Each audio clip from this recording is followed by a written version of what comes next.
Break मारोगे तो MTC fail हो जाता है भाई। पहली सर्विस में कौन चाहता है अपनी बाइक को खुलवाना, टैंक स्लैपर टाइप का आ जाता है तो थोड़ा वाइब्रेशन फील होगा। सो गाइस, आज के इस वीडियो में हमारे पास है RC390। तो ये बाइक होने वाली है सूरज भाई के एंड इस बाइक की फर्स्ट सर्विस अराउंड हो चुकी है और ये बाइक अराउंड 800 के समथिंग चल चुकी है। तो रिव्यू ले सकते हैं, एक बेसिकली रफली आइडिया मिल जाएगा कि ये बाइक कैसी है, सिटिंग कंफर्ट एंड ऑल बहुत सारी चीज़ें हैं, जैसे माइलेज क्या मिल रही है इंस्टेंट में और भी सारी चीज़ें हैं, सर्विस कॉस्ट क्या पड़ी, ये सारी चीज़ें हम आज की इस वीडियो में डिस्कस करेंगे। एंड क्या आपको ये बाइक लेनी चाहिए अगर आपका बजट 4 लाख के अंदर तक का है, तो क्या आपको इस बाइक को कंसीडर करना चाहिए या फिर आपको अप्रीलिया 457 की तरफ जाना चाहिए। तो आज की इस वीडियो में आपको ये चीज़ें क्लियर कट पता लगने वाली है। सो कुर्सी की पीटी बांध लीजिए, बैठ जाइए आराम से, आप वीडियो को करते हैं स्टार्ट। तो बुलाते हैं बाइक के ओनर सूरज भाई को। सूरज भाई कैसे हो भाई? बढ़िया भाई, आप बताओ। बस भाई। सूरज भाई, आप पहले ये बताओ कि आपका ये बाइक लेने का प्लान कैसे बना। भाई मेरा शुरू से था कि मैं फेयरिंग वाली बाइक लूँगा। मैंने R15, मैंने पहले स्टार्टिंग में चल रहा था R15 लूँगा या तो RC200 लूँगा। फिर थोड़ा सा घर वाले बोल रहे अगर ले ही रहा है तो एक बार अच्छी पावर वाली बाइक ले ले। फिर मैंने अप्रीलिया गया। अप्रीलिया में क्या था, मैं अगर मैं नहीं लेता हूँ तो मेरे को समथिंग 1.5 लाख रुपये आराम से लगना है ज़्यादा, ठीक है। और उसका फिर सर्विस कॉस्ट, भाई देखो बाइक कोई भी ले सकता है, कोई भी ले सकता, आप भी ले सकते हो जाके अप्रीलिया कुछ भी ले सकते हो। हाँ, ये तो है। मेंटेनेंस बहुत ज़्यादा है अप्रीलिया की, ठीक है। वही बात आ जाती है, हाथी को रखना बड़ी बात नहीं है, पालना बड़ी बात है, वही वाला सीन आ जाता है। और अभी भी अगर ये बाइक भी हर बंदा मेंटेन नहीं कर सकता, इसकी सर्विस अगर बेसिक अभी फ्री वाली खत्म हो जाए, इसकी सर्विस कॉस्ट पड़नी है तगड़ी, मेरे को पता है, ठीक है। तो मेरे को फेयरिंग ही लेनी थी, नेकेड तो मेरे को लेनी थी। फेयरिंग में मेरे को फिर एक ऑप्शन बटा पावर में RC390। RR310 में वाइब्रेशन बहुत ज़्यादा है। हाँ, और पावर इतना नहीं मिला जितना ये देगी आपको। सिंगल सिलेंडर में बेस्ट पावर यही देती है 390। RR और RTR 310 में मतलब बहुत ज़्यादा ही वाइब्रेशन है। लाइक जैसे मैं भी अपना ड्यूक 250 लेने गया था, तो जैसे मैंने स्टार्ट किया पूरा उसको टैंक पे बहुत ज़्यादा ही वाइब्रेशन होता है। लाइक आपके जो ये वाला पोर्श एरिया आता है, इस पर पूरा ही वाइब्रेशन उस बाइक में फील होती है, ये है। एंड बाकी और बात करें तो मतलब और कौन कौन सी बाइक आपने इस सेगमेंट में देखी थी। देखो भाई, मैंने एक चीज़, जब मैंने फिक्स हुआ कि भाई पावर वाली बाइक लेनी है तो मैंने फिर RC390 देखी थी।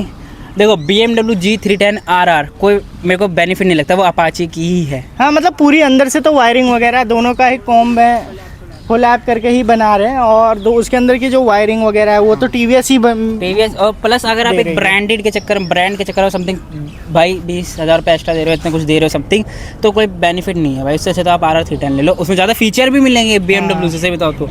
आप एक सिर्फ ब्रांड वैल्यू के जा रहे हो तो भाई वो अलग बात है। और जिसको जैसे सिंगल सिलेंडर भाई फिर लास्ट ऑप्शन आता है आप फेयरिंग में RC390। पावर भी हर चीज़ फीचर के मामले में बहुत चीज़ है इसके अंदर, बस इसलिए फिर यही लिया मैंने। एंड अभी आपने मतलब इस बाइक को कितना चला लिया टोटल।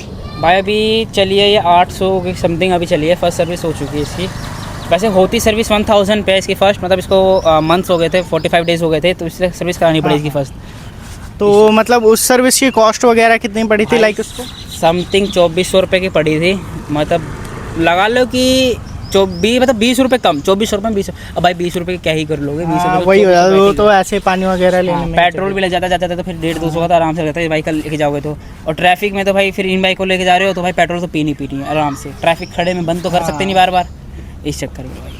और अगर बात करें कि मतलब सर्विस कॉस्ट हो गई 2400 रुपये एंड इसका फर्स्ट सर्विस KTM का आपका कैसा रहा KTM के सर्विस सेंटर के साथ, क्योंकि कुछ सर्विस वाले होते हैं सर्विस सेंटर वाले कि वो अपनी तरफ से एड ऑन्स करते जाते हैं, जैसे ये नहीं है ये करा लो वो करा लो, ये हो जाएगा वो हो जाएगा, सारी चीज़ें वो अपनी तरफ से जितने का बिल बिठा सकते हैं उतने का वो बिल बिठाने की कोशिश करते हैं। देखो भाई एक चीज़ होगा, जैसे हम लोग हैं या आप हो, ठीक है, हाँ भाई हमारे में एक चुल रहती है अंदर से कि भाई बाइक की सर्विस हो रही है, हम अपने ऑडियंस को दिखाएं।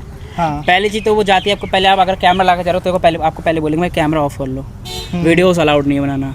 भाई हम दिखाना चाह रहे तो हम देख नहीं सकते। और दूसरी चीज़ वो सर्विस के टाइम पे बैठाते हैं अंदर, वेटिंग क्या बोलते हैं उसको, वेटिंग रूम में बैठा देते हैं, क्या डाल रहे नहीं पता। और दूसरी चीज़ ये बताना चाहूँ तो एक RC390 थी वहाँ पे खड़ी, उसका कुछ इश्यू में प्रॉब्लम था, MTC बार फेल हो रहा था उसका, मतलब रेगुलर ही बाइक स्टार्ट करते हैं MTC फेल, तो वो सर्विस सेंटर वाले कर रहा है, उनका इशू मेरी बाइक में डाल के चेक कर रहे हैं। भाई क्यों डाल के चेक कर रहे हो, किसी का भी इशू किसी की बाइक में वही हो जाता है, मतलब वही चीज़ें फिर सेम आई थिंक आपके बाइक में मेरी बाइक में भी आ जाएगी। और फिर प्लस वो बाइक महीने भर से खड़ी है। और सेकंड चीज़, अगर मैं अंदर नहीं रहता भाई, बाहर रहता नहीं तो अंदर रहता बैठा तो मैं वो तो मेरे में इशू डाल के देते थे, मेरी बाइक में प्रॉब्लम बता देते, मेरा हो जाता भाई अभी नई बाइक है भाई देखो MTC को ज़्यादा वो भी चीज़ नहीं है, ठीक है ना। अगर बहुत बंदे तो ऑफ करके लगा चलाते हैं, ठीक है, कोई मेजर प्रॉब्लम नहीं है, मतलब कभी मीटर में एरर नहीं आना चाहिए तो भी, हाँ ठीक है। एंड बात करें इसकी माइलेज वगैरह की, तो अभी रिसेंटली में आप कितना आपको मिल रहा है आज हम mileage? संडे राइड करके आया समथिंग, तो आज मेरे को 31 का माइलेज दे रही है, 30 तक का दे देती है माइलेज अभी इस टाइम तो भाई।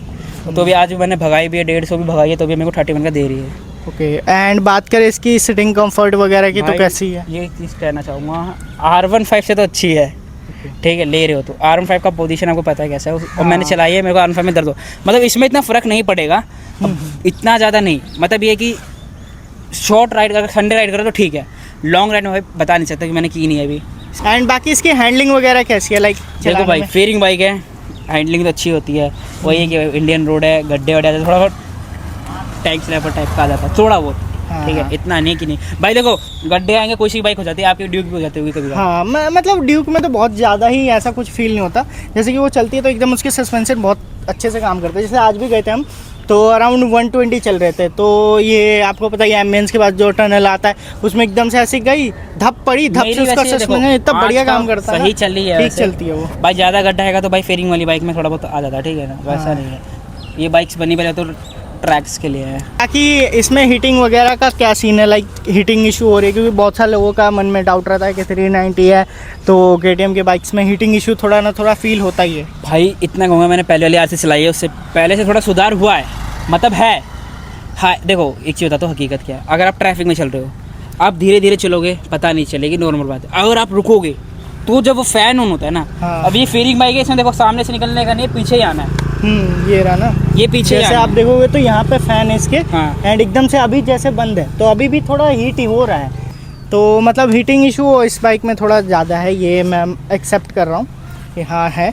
एंड बाकी बात करें इसकी टायर सेक्शन की, तो टायर सेक्शन कैसा, लीन वगैरह में कैसे कंफर्ट एक्सपीरियंस है आपका? इसमें ना किसी बाइक में आता नहीं पाता मेरे को, इसमें कॉर्निंग ABS ऐसे कुछ करते बोलते हैं, हाँ। जो आप लीन मारोगे तो आपको एक डर नहीं बैठेगा। कॉर्नरिंग ABS, हाँ बहुत काम का है भाई, बहुत मजा, आपको कितनी लटाने लटा दो, क्षमता है आपके अंदर पूरी लटा दो भैंस की, क्षमता होनी चाहिए बस करने की, ठीक है। अब नो सीखिया भाई, जैसे अब लेते हैं वो कर रहे भाई, वो अलग चीज़ है, ठीक हाँ, है। वो फिर ओवर पावर के चक्कर में क्रैश हो जाते हैं, हाँ, समझती नहीं। और आपको कभी भी जाना KTM के शोरूम में, सारी ब्रांडेड न्यू बाइक एक्सीडेंट्स मिलेगी सारी। वो यही होता है ना, ले लेते उनसे पावर कंट्रोल नहीं होती, तो वही होता है कि ठुक जाते कहीं ना कहीं जाके, या जो भी है उसके बाद का तो पता ही है भाई क्या, अगर आपने ये बाइक कंट्रोल कर ली तो आप सुपर बाइक कंट्रोल कर सकते हो भाई। 390 एक देखो, अप्रीलिया से पहले यही 390 थी, एक किंग थी, एक अपने सेगमेंट में 400 सीसी में, 600 सीसी में, इसकी टक्कर की कोई नहीं थी। आज आई है अप्रीलिया तो थोड़ा हाँ भाई टक्कर दे रही है इसको, ठीक है ना। तो यही थी स्टार्टिंग में, हर बंदा यही लेता था अपना स्टार्टिंग, अगर आप भी करोगे तो अब तो अप्रीलिया ले लोगे। हाँ मतलब बहुत आ गया अब तो। बेसिकली अप्रीलिया में थोड़ा ये भी इशू है कि उसके हैंडल को फुल मोड़ने के टाइम में यहाँ पे ये लगता है, टैंक पे ये वाला पार्ट हैंडल का टच हो जाता है, तो वो थोड़ा सा एक डिसएडवांटेज लग रहा है। और ब्रेकिंग अप्रीलिया भाई KTM जैसे ब्रेकिंग तो कहीं नहीं मिल सकती, इतना मैं बोल रहा हूँ। ये तो है, जैसे KTM की मेरे पास भी ड्यूक है, तो ड्यूक की ब्रेकिंग यार नेक्स्ट लेवल है, पता ही है, जो जिन बंदों के पास है उन्हें पता ही है कि KTM की ब्रेकिंग क्या आती है। एंड कुछ प्रॉब्लम वगैरह बताओगे जैसे कि आपने फेस करी हो अब तक में लेने के बाद? ज़्यादा तो अभी मैंने फेस नहीं करी है, ठीक है। बस ये है कि कभी कभार भाई, अब मेरे को पता नहीं, मैंने सर्विस सेंटर वाले से पूछा था भाई MTC फेल क्यों आता है, उनका कहना ये है कि भैया देखो, अब अगर थोड़े बहुत गड्ढे में जाएगी ना बाइक, थोड़ा सा ऐसा रोड आएगा तो ब्रेक मारोगे तो MTC फेल हो जाता है कभी कभार। मैं चलो भाई कोई बात नहीं, ज़्यादा मेजर प्रॉब्लम नहीं है भाई, ठीक है। अब मेजर प्रॉब्लम क्या होती है, बाइक मिसिंग कर रही हो या बाइक बार बार हो रहा हो कुछ हो, ठीक है। अब MTC में को ज़्यादा क्या, मैं MTC ऑफ कर दूंगा, आएगा ही नहीं फिर, हाँ ठीक है। इतना मेरे को ज़्यादा उसमें मेजर प्रॉब्लम नहीं। देखो भाई MTC प्रॉब्लम ऐसी है, अगर जैसे मैंने देखा शोरूम में बंदे की पूरी बाइक खोल रखी, भाई नई बाइक कोई खुलवाने नहीं चाहता, ठीक है। बंदे की बाइक में पूरी वायरिंग चेंज कर दी, सब कर दिया, MTC प्रॉब्लम सोल्यूशन ही नहीं है उनके पास, बोल रहे भाई समझ नहीं आ रहा क्या करे, तो भाई क्यों मैं अपनी बाइक का कैसे देसी करवाऊँ उनके पास जाके, मैं बोल दूंगा मेरा MTC चल रहा नहीं है भाई, ये आ रहा है, भाई वो कर देंगे कांड इसका। अभी पहली सर्विस हुई है भाई, पहली सर्विस में कौन चाहता है अपनी बाइक को खुलवाना, खुद बताओ। वही हो जाता, जितने ज़्यादा फीचर रहेंगे ना उतनी बाइक में, देखो हर बाइक में एक कमी मिलनी, कोई सी भी बाइक ले लो यार, कितनी भी ले लो, एक तो एक कमी हर बाइक, भाई इतनी फीचर कंपनी देगी तो कोई तो कमी मिलनी है आपको, हाँ ठीक है। ये कोई बड़ी बात तो है नहीं कि भाई नहीं मिलेगी। एंड इसमें वाइब्रेशन वगैरह कहीं पे फील होते हैं, लाइक कोई भी हैंडल या फुट हैंडल पे नहीं होता, सीट पे ना फुट रेस्ट होता है, हल्का मुल्का वाइब्रेशन टैंक पैड यहाँ थोड़ा बहुत होता है, ज़्यादा नहीं, हल्का मुल्का, हाँ, जैसे कि मतलब बेसिकली लो RPM ईवी तो है नहीं। लो भाई देखो डुअल सिलेंडर नहीं है, सिंगल सिलेंडर बाइक है, तो ये थोड़ा देगी वाइब्रेशन। हाँ ये रहता है डुअल सिलेंडर तो वाइब्रेशन फील नहीं होता। हाँ जैसे अप्रीलिया वगैरह में तो हाँ। उसमें वाइब्रेशन बहुत कम आ जाती है, तो ये सीन है। तो इसलिए अगर ये डुअल सिलेंडर बाइक हो तो ठीक है, वाइब्रेशन Single cylinder कंट्रोल है। में हो सकती है हाँ, मतलब। भाई अब देखो लो गियर पे चलाओगे थोड़ा वाइब्रेशन फील होगा। और प्रीलिया सिर्फ डुअल सिलेंडर कर दिया तो थोड़ा उनको लॉन्ग इंजन, बड़ा इंजन मिल जा रहा है, सिलेंडर डबल हाँ। नहीं। अगर KTM इसमें डुअल सिलेंडर ला देना भाई तो इसको बीट नहीं कर पाएगी फिर तो। बाकी इसके रात के समय में लाइट की थ्रो वगैरह भाई कैसी देखो है? अभी मैं थोड़ा नाइट राइड आज थोड़ा बहुत हमने किया था, जो भी किया था ठीक ठीक सी लगी भाई। देखो भाई पहले तो फेयरिंग बाइक वो टूरिंग के लिए बनी नहीं है, ट्रैक वगैरह। ये ट्रैक के लिए बनी है, ठीक है। ये बाइक बनी ट्रैक के लिए, ये रोड्स के लिए इतनी बनी नहीं है। और नॉर्मल भाई देखो अगर कोई भी बंदा सुपर बाइक्स भी फेरी में ले ले, बहुत बंदे क्या है संडे राइड ही निकालते हैं ऐसी बाइक। भाई आप भी अगर ये बाइक लोगे तो रोज़ निकालने का मन नहीं करेगा, हाँ वो भी है। ठीक है, क्योंकि गर्मी इतनी है ना, हीटिंग इशू आता है, हीट होती है गाड़ी, ठीक है, माइलेज ड्रॉप होता है। ट्रैफिक में चलाने से आपका माइलेज ड्रॉप होगा, ठीक है, ये हकीकत चीज़ है। ट्रैफिक में चलाओगे तो आपका माइलेज ड्रॉप होगा। सो ओके गाइस, तो फाइनली ये था कुछ सूरज भाई का रिव्यू इस RC 390 का। एंड भाई आप कंसिडर करोगे लोगों को लेने के लिए या नहीं? देखो भाई अगर आपको शौक है फेयरिंग बाइक का, आपका बजट नहीं है अप्रीलिया लेने का, फेयरिंग बाइक अगर आपका शौक नहीं है फेयरिंग में तो ड्यूक 390 ले लो, बहुत अच्छी बाइक है। अगर आपको फेयरिंग लेनी है तो आपका 1.5 लाख में, अगर ये है कि भाई देखो 1.5 लाख अप्रीलिया महंगी भी है और पावर भी फील देगी आपको ये, ठीक है। आपका बजट कम है तो आप ले सकते हो, मतलब बाजार में इससे सस्ती है ड्यूक 390। अगर 350 भी आ गई ऑप्शन, मतलब फेयरिंग बाइक का जिसको शौक है हाँ। तो भाई ये ले सकता है बंदा बाइक, ये नहीं कि नहीं ले सकता। चलो सो गाइस, ये था कुछ RC 390 का ओनरशिप रिव्यू। उम्मीद करता हूँ आपको पसंद आया तो लाइक शेयर एंड सब्सक्राइब कर देना। बाकी मिलते हैं कल किसी और वीडियो में, जब तक ले इतना ही, टिल एंड टेक केयर, बाय बाय।